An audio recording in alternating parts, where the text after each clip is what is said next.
Well, two transgender high school athletes in California decide to sit out their races as the state track championship. That is all due to backlash from competitors. The students say that they faced threats and harassment after protesters came to the track meet where they were competing last week. NewsNation's Ryan Bass has more on the reaction to the athletes' decision. Hey there, Ryan.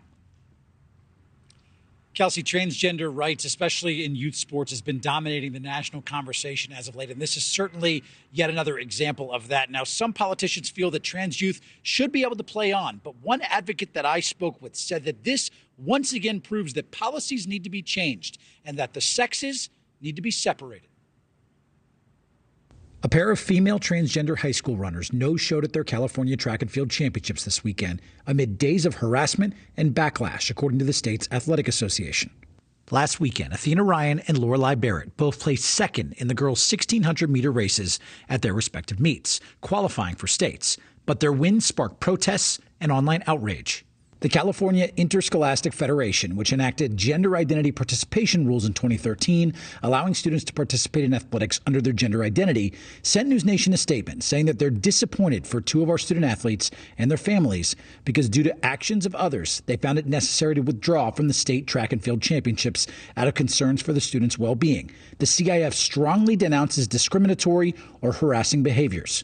No one wants to be a part of a circus. No one wants to feel public humiliation. Kim Jones, one of the co-founders of the activist group Independent Council on Women's Sports, is determined to keep fighting for what she calls the fairness of women and girls in sport. I'm deflated for the girls that were participating. I know and have been on the phone with the parents and some of the young girls that were competing.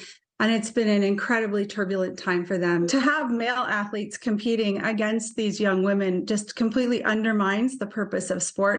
Transgender rights in sports, especially on the youth level, has been a hot-button issue nationwide, both politically and morally in recent years. At least 20 states now ban trans athletes from joining sports that align with their gender, all while the Biden administration proposed legislation that would make it much more difficult for schools to enact bans.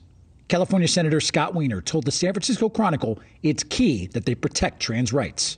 These kids caught in the crossfire, the male athletes who identify as transgender, they are being used in public to humiliate and show that women don't deserve fair rules. Jones, whose daughter had to race against collegiate swimmer and trans athlete Leah Thomas, says attacks on these athletes isn't warranted, but wants feelings, facts, and fairness to be paramount moving forward.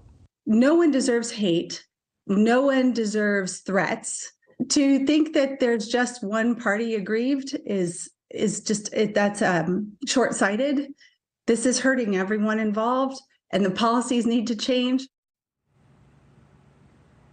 Now, the Republican-controlled House did pass legislation last month that would ban trans women and girls from competing in women athletics sports. Now, the Protection of Women's and Girls in Sports Act of 2023, it is expected to fail in the Senate. And President Biden said anyway that he would veto it if it did come to his desk because, as he put it, quote, it targets people who they are and therefore is discriminatory. Now, we reached out to the National Center for Transgender Equality for comment, and they have yet to get back to us for this story. Kelsey?